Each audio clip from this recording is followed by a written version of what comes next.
Well, we're diving into the Psalms, selected Psalms, just some of my favorite ones. Um, let me share my thoughts about the Psalms in general. First thought is a fact. What we have as the Book of Psalms was the songbook for Israel. It's a series of poems, and David was not the only author. Moses was an author. The sons of Korah. There are some psalms that are unattributed. In other words, we don't even know who the author was. But the Book of Psalms became and still is today for both uh, Jews and we Gentiles a source of inspiration, challenge, comfort, and prophecy.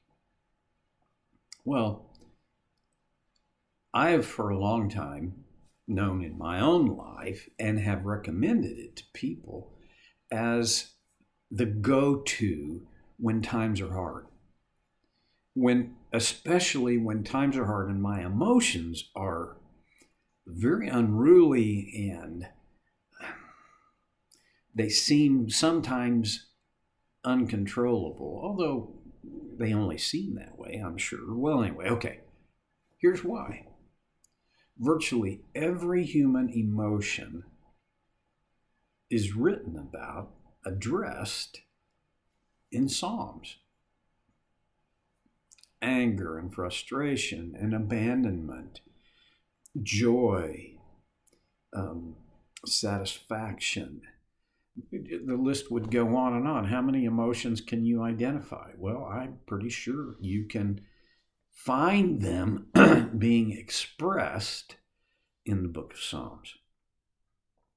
But here's an interesting thing to me about how Psalms is a wonderful, I don't know what to call it, repository of emotion.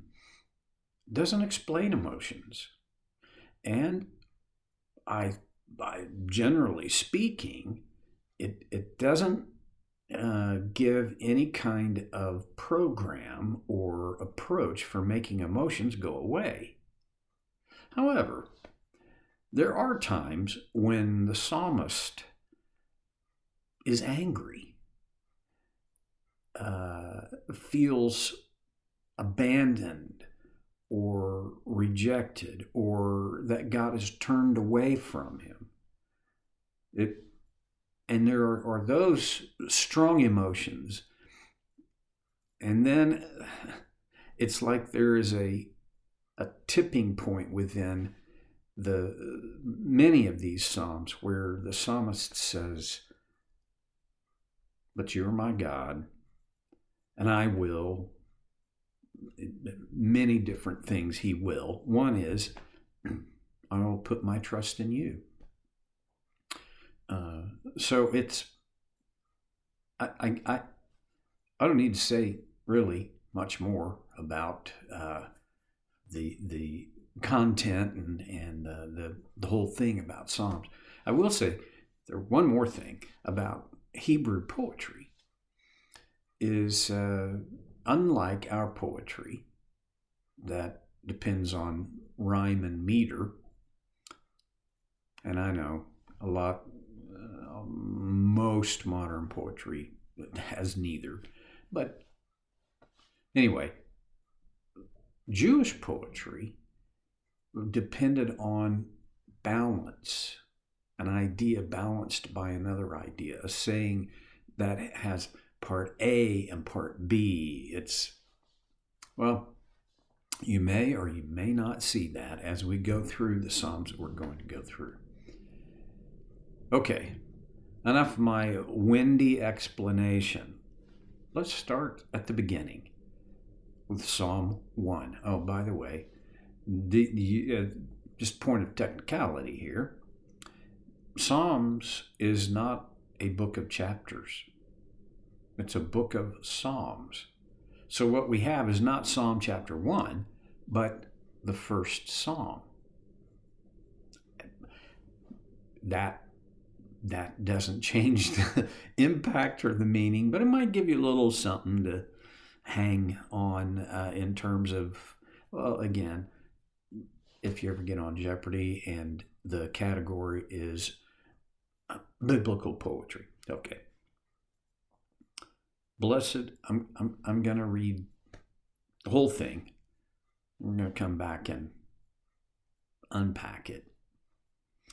Blessed is the one who does not walk in step with the wicked, or stand in the way that sinners take, or sit in the company of mockers, but whose delight is in the law of the Lord, and who meditates on his law day and night. That person is like a tree planted by streams of water, which yields its fruit in season, and whose leaf does not wither. Whatever they do prospers. Not so the wicked. They're like chaff that the wind blows away. Therefore, the wicked will not stand in the judgment, nor sinners in the assembly of the righteous. For the Lord watches over the way of the righteous, but the way of the wicked leads to destruction. Blessed is the one who does not walk in step with the wicked, or stand in the way that sinners take, or sit in the company of mockers. Now, I'm reading from the New International Version, and it's a more recent edition. The edition I'm most fond of is the 1984 edition, because a lot of my study and memory work and so forth I did in the 1984 edition. But one of the differences between the 84 edition and more recent editions is they have neutralized the gender. And some people feel this is a horrible bowing to wokeness. And it could very well be. However, they, in this attempt, they have maintained the integrity of the original language. In the original language, the verse 1 here is, blessed is the man who does not walk in step with the wicked. Blessed is the man. Well, in Hebrew, man could mean a male person. It could also mean mankind, the person, the one. Okay, forgive me for rambling a little here.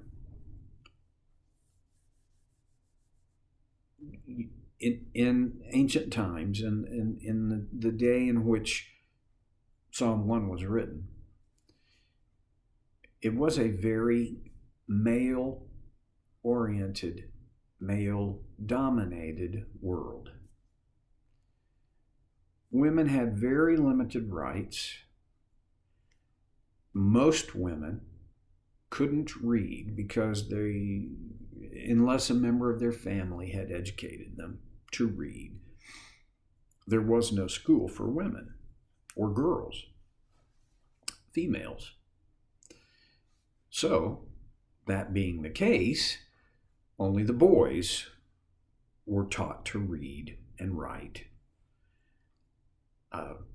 So, only men could read. So, when the psalmist wrote, he was writing to the audience of readers. Blessed is the man. My feeling is, until, and it's not just my feeling, there are scholars who promote this idea, but until Jesus came, the role of a woman was to serve her husband as if he were her master. Today, if you present that idea, man, are you going to get blowback and backwash? Of course, I am not Debbie's master. If there were a master-servant relationship, I'd probably need to be the servant. And in fact, in many ways, the New Testament prescribes that husbands and wives serve one another in that way. So, okay. But in century BC here, wasn't that way at all. It was that the woman served her husband. Okay. I don't know why I'm all bound up, wrapped around the axle of this gender issue. I think part of it is that the gender thing is huge in our woke culture. How there has been, and now I'm going to give you my very biased and somewhat political opinion, but certain people in our culture have so confused the obvious difference between men and women, and now there are people who truly don't think they know which they are, and that just drives me nuts. Okay, so there you go. That's a little waste of your time. Blessed is the man, blessed is the one, blessed is the man, woman, boy, girl, who does not walk in step with the wicked. What does that mean? Is it literal? That you don't walk in marching step with wicked people? Well, not really. This is symbolic. To walk with someone, or to walk in step with someone on a metaphorical level, has to do with living by, accepting the values of that person. So essentially, the Psalms, it's not tough, it's not hard, and I see myself, hear myself, and think, man, is there anything in the world you don't try to over-explain? Blessed is the one who does not walk in step with the wicked. The point is, I don't share the values of the wicked. I don't go in their direction. I don't follow them. Or stand in the way that sinners take. But I don't hang out with them. Either I literally, physically don't hang out with them, and I don't have in any their life, their goals, their values are so not in tune with mine. I have nothing in common with these people. Why would I stand? I don't hang out with them.